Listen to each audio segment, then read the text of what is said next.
ऐतिहासिक सिद्ध बाबा करोल मेला आज बड़ी धूमधाम से मनाया गया। बड़ी संख्या में आसपास के क्षेत्रवासियों ने करोल मंदिर पहुंचकर दर्शन किए और आशीर्वाद लिया। इस अवसर पर सिद्ध बाबा मेला करोल कमेटी द्वारा भजन संध्या व श्रद्धालुओं के लिए भंडारे का आयोजन भी किया गया था। करोल के इतिहास के बारे में जानकारी देते हुए मही पंचायत के पूर्व प्रधान नंदकिशोर शर्मा ने बताया। आदेश हुआ कि यहाँ का जो ये मेले का इतिहास, इसके बारे में संक्षिप्त में आपको बताऊंगा। ये मेला जो है बहुत प्राचीन समय से मनाया जा रहा है। अभी हमारा जो राज्य स्तरीय शूली माता का मेला है, जो अगले इतवार को मनाया जाएगा, उसकी शुरुआत 1925 और 30 के बीच में शुरुआत हुई। और ये जो करोल का मेला है, इसका उल्लेख बंदोबस्त जो यहाँ हुआ है 1907 में, उसमें भी उल्लेख मिलता है। और जो आज का स्वरूप है, लगभग इसी स्वरूप में बंदोबस्त में उल्लेख मिलता है।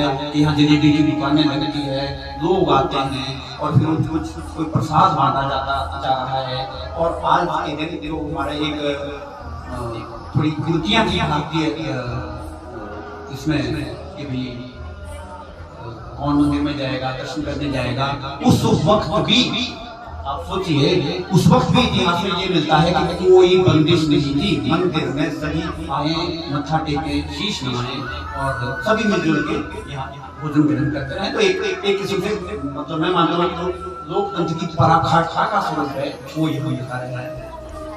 ये तो मेरा यहाँ क्यों मनाया जाता है, संक्षेप में आपको बताऊंगा, कभी फिर मौका मिलेगा डिटेल में बात करेंगे।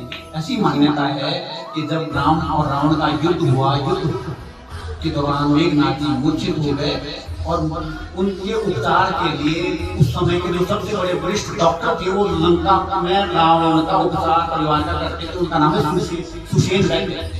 तो लक्ष्मण जी के उपचार के लिए हनुमान जी के चारपाई समेत उनको रात को उठा के लाए। ऐसा सभी लोग इतिहास से परिचित हैं।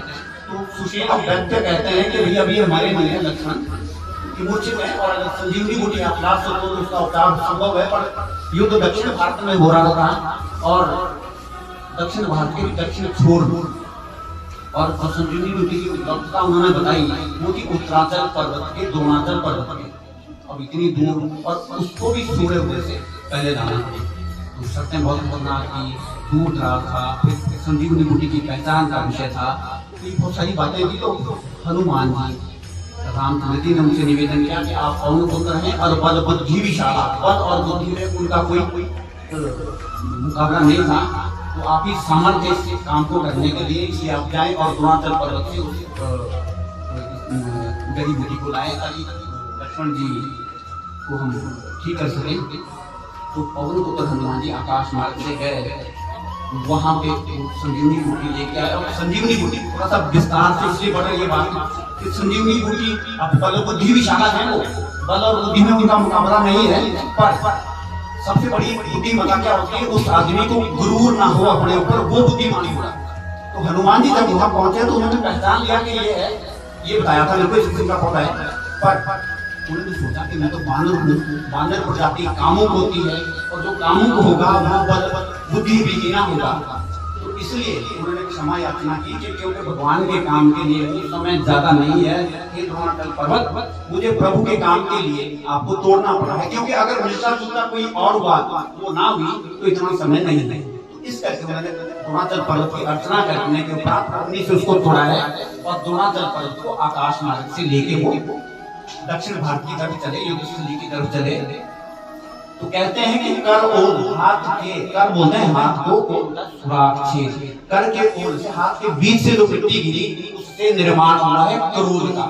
ठीक है, और ऐसी भी मान्यता है कि संजीवनी बूटी यहाँ है। अब संजीवनी है नहीं है ये शोध का विषय है, पर बहुत सारे असाध्य रोगों का उपचार करने में बहुत सक्षम जड़ी बूटियां यहाँ है और दूर दराज के बैठे लोग अब भी यहाँ से जड़ी बूटियां ले जाते हैं। तो ये करोल पर्वत की जो बताया गया है उसके बारे में मैंने आपको बताया। ये जो मेला है ये भी इसी बात से जुड़ा है।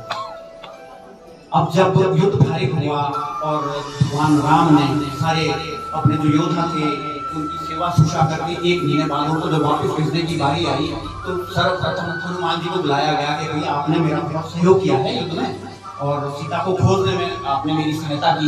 ये सारी बातें हुई, तो इसलिए मैं आपका एहसान नहीं बोल सकता। अब आप सुखी हो गए, अपने परिवार कबीले में रह गए। तो हनुमान जी मायूस हो गए। मायूस होने के बाद जब मायूस हुए तो रामचंद्र जी ने पूछा भी, देखो जो बलवान होगा उसको मायूस होना शोभा नहीं देता, आप कारण क्या है क्यों आप मायूस हैं? भगवान हनुमान जी ने मुझे निवेदन किया कि प्रभु मेरा तो जन्म ही आपकी सेवा के लिए हुआ है और मैंने तो बस आपके साथ रहने नहीं जाना चाहता। तो भगवान राम ने कहा आपकी तथास्तु।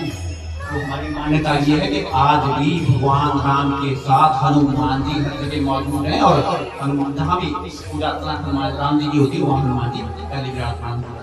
अब उसके बाद जो विदा करने की बारी आई वो आई जामवंत महाराज। जामवंत कौन है? जामवंत है भगवान राम की सेना के सेनापति, जिनकी बदौलत युद्ध जीता गया। तो अब जब उनको विदा करने लगे तो वो भी मायूस हो गए।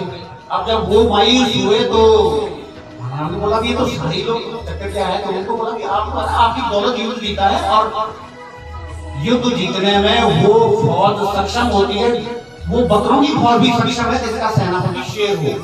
आपकी दौलत युद्ध जीता है, मैंने बानर भालू की दौलत लंगूरों की दौलत जो युद्ध जीता है वो आप सेनापति थे।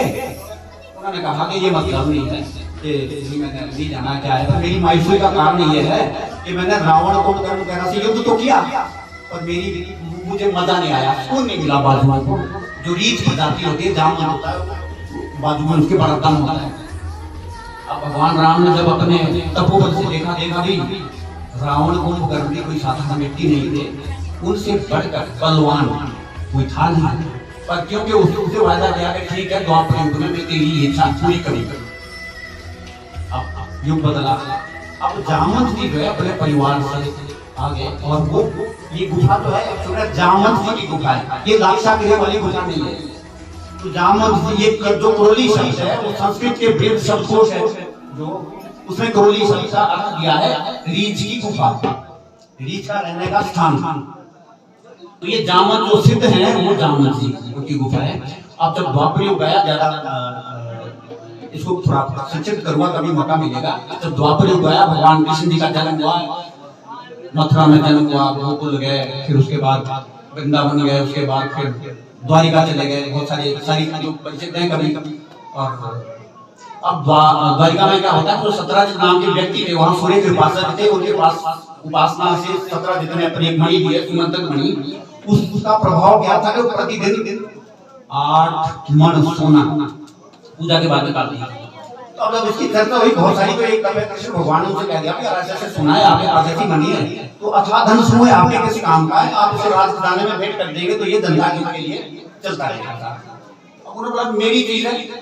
आज से 5200 वर्ष पूर्व में आपकी बात बता रहा हूँ, 5200 पूर्व भी भारत में इतना सुदृढ़ लोकतंत्र था। 17 दिन बोलते हैं, ये उल्लेख है श्रीमद् भागवत में, 17 दिन बोलते हैं कि देखिए मैंने अपनी तपस्या के बलबूते पे मणि ली है, अगर तो कानून ऐसा है तो ठीक है, भाई तो मेरी अपनी चीज है। वो आके कहा भी आपकी है, ठीक है, बात खत्म होगी। घटना क्या घटी कि एक दिन उनके छोटा भाई आता है, मणि उसको भी शौक था क्या चीज है देखने, वो घोड़े पे बैठ के निकला आगे मणि लेके, और उस मणि का जो सूर्य जैसा प्रकाश देख के एक शेर ने उनके ऊपर अटैक किया। ये क्या चीज, पृथ्वी पे सूरज कैसे आ गया दूसरा? तो जब अटैक किया उसको प्रसेन को मार दिया, घोड़े को भी मार दिया और मणि लेके आगे चले। अब आगे जब शेर मणि लेके जा रहा है तो एक रीछ ने उसको देख लिया। अब रीछ ने भी देखा कि इतनी चमकदार चीज ये शेर के पास क्या है, तो उस रीछ ने भी, उस भालू ने भी उस शेर को मारा और मणि लेके चले। अब वो मणि आ गई भालू के पास।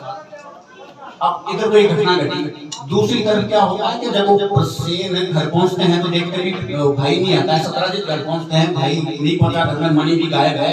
तो उसमें मन में संशय हो गया कि ये मणि कृष्ण भगवान ने मांगी थी, मैंने दी नहीं, इसलिए मेरे भाई को भी मरवा दिया और मणि भी गई। पर राजा थे, राजा के खिलाफ भी बोलना नहीं चाहता था, तो उसने अपनी पत्नी को बताई ये बात। उसने बोला कि निकलते बात आगे तक पहुंची है। तो कृष्ण भगवान को जब ये लगा पता भी मेरे ऊपर इस बात का कलंक लगा, ऐसा नहीं हुआ है, कलंक मृत्यु तुल्य होता है, जो झूठा कलंक है मृत्यु से भी बढ़कर होता है। इसलिए उन्होंने क्या किया, 5-7 लोगों को, अपने 10-20 लोगों को इकट्ठे किया, राज सैनिकों को, और उस मणि की तलाश में चले। अब वो पहले तो घोड़े के पत्तलों का पीछा करते चले। अब आगे घोड़ा मरा हुआ है, प्रसेन भी मरे हुए हैं, मणि वहां है नहीं, फिर भालू के परसेन पे रीत किसके, शेर के परसेनों का पीछा करके आगे गए, अब आगे शेर भी मरा हुआ मिलता है, मणि वहां भी नहीं है, फिर भालू के परसेन मिले, तो वो चलते चलते श्री कृष्ण भगवान अपने कुछ सैनिकों को लेके जब यहाँ गुफा के मुहाने पे पहुंचे तो भालू अंदर गया है। और आज आप गुफा में उतरते हैं और उस वक्त गुफा में ये पौड़ी जो नीचे करने का सौभाग्य मिला प्रभु की कृपा से, उससे पहले वहां से देखते थे सारा, तो अंदर जाने का था नहीं। ऐसा जनशक्ति है कि कृष्ण भगवान ने उन सैनिकों को कहा कि आप गुफा के मुहाने पे मेरा इंतजार करो, 1 महीने तक इतना, अगर मैं मणि लेके वापस आता हूँ तो ठीक है, अदरवाइज मानना कि हो लिया काम तब तुम्हें वापस चले जाना।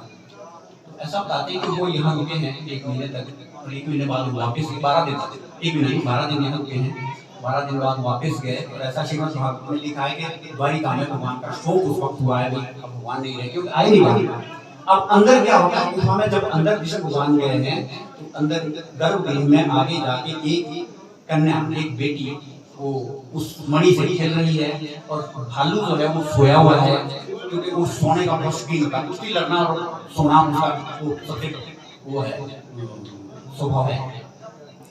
तो अब जब मणि उस महिला के हाथ में मिली तो कृष्ण भगवान ने उस महिला से हाथ निवेदन किया कि हे भद्रे, ये जो मणि है ऐसे 17 दिन की मणि है, पर इसका कलंक मेरे ऊपर लगा। सारी बातचीत उन्होंने उसको बताई, पर जब वो तो मुग्ध हो गई भगवान को देख के, पर जब ये वार्तालाप हो रहा था तो उस दौरान वो भालू जाग गया और उसने कहा कि मेरी कदरा में मनुष्य का क्या काम, और एकदम से भगवान के ऊपर प्रहार कर दिया लाश से, और 28 दिन तक वो युद्ध चला है।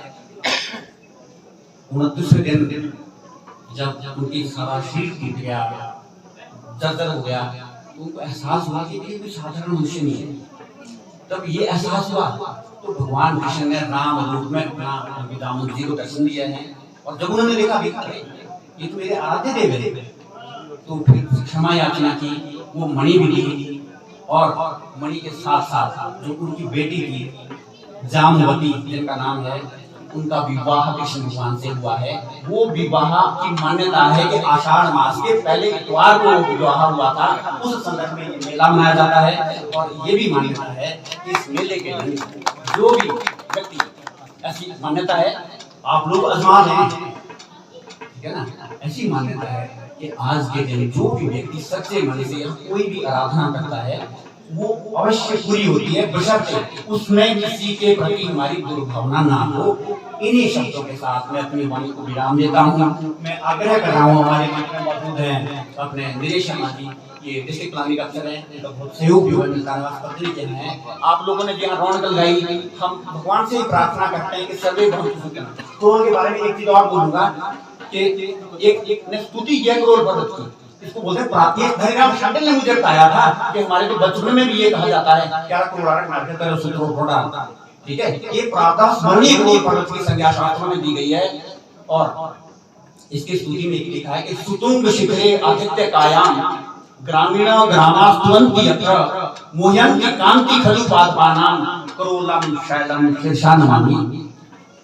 के सुतुंग शिखरे, ऐसा शिखर जो बहुत सुंदर है, आदित्य कायाम, बहुत सारी प्रजातियों की वनस्पति है, भिन्न भिन्न किस्म के, आपको चाय जाओ आपको चीज ही चीज मिलेगा, आप मतलब हर किस्म की प्रजातियों के जंगल बड़े कम है। आदित्य कायाम ग्रामीण ग्रामास्तुवन्ति यत्र, आप देख रहे हैं दूर दूर से लोग आ रहे हैं, कितनी दूर से पहुंच रहे हैं यहाँ पर, इसको समय होता है पर आ रहे हैं, कोई निमंत्रण नहीं, कोई कुछ नहीं करना है ना। ग्रामीण ग्रामास्तुवन्ति यत्र, पूजा अर्चना के लिए आते हैं। मोह्यन्ति कांति खलु पादपानाम, और यहाँ की जो सुंदरता है वो सारी मन को, उसकी सुंदरता, कांति सुंदरता मन मोह लेती है। करोलम शैलम शीर्षा नमामि, ऐसे करोल पर्वत को मैं सिर झुका के प्रणाम करता हूँ। सर्वे भवन्तु सुखिनः, सर्वे सन्तु निरामयाः, सर्वे भद्राणि पश्यन्तु। आप लोगों से निवेदन है कि साथ में निवेदन कर रहा हूँ अगले कार्यक्रमों के लिए, ये मंदिर के कार्यक्रम है, धार्मिक आस्था के कार्यक्रम है, ये संस्कृति बता सकते हैं मिलजुल के। अगर आप ये सोचेंगे भाई वो प्रधान है, वो मंदिर के पुजारी हैं और सारे हैं, जैसी चल रही है परंपरा, सब लोग इसमें सहयोग करें। यहाँ की हम स्वच्छता को भी बनाए रखें। विकास एक होता है, अंध विकास एक होता है विकास, जो आवश्यकता है उसके लिए हम काम करें। अपने शर्मा जी बहुत सहयोग देते रहते हैं। आप लोगों ने जो रौनक सारा दिन लगाई, हम भगवान से प्रार्थना करते हैं आप सुखी रहें। जो भी भगवान की तरफ से एक प्रसाद स्वरूप हम आपको ये आइए शर्मा जी और